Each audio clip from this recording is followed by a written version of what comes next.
Fusion d'un côté, innovation maintenant sur les hauteurs de Liège. C'est la deuxième année que l'école Sainte-Julienne à Fléron propose un projet pilote de pédagogie inversée. De quoi s'agit-il exactement?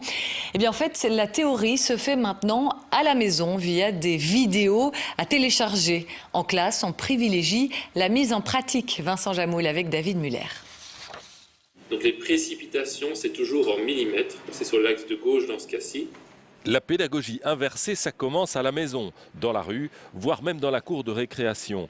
La théorie, ici une vidéo réalisée par le prof, se visionne sur un ordinateur ou sur un smartphone.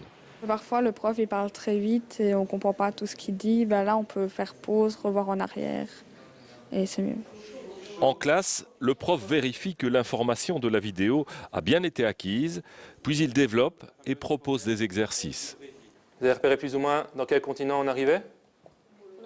En Amérique du Sud, très bien. Entre leur smartphone et un manuel scolaire, les jeunes ont vite choisi. Moi, franchement, j'irai voir la vidéo sur YouTube. J'aime pas lire. Testée l'année dernière, la formule est prometteuse. Les résultats sont souvent de plus de 50% de points en plus pour les élèves qui ont eu le temps de bien visionner la vidéo, par exemple la veille d'une évaluation ou la veille de l'examen.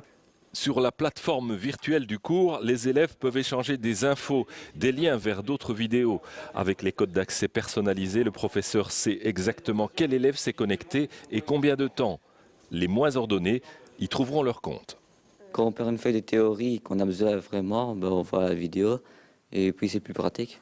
Tu perdais souvent tes affaires? Mais parfois il y a quelques synthèses que on fout une omelette, mais ça c'était avant.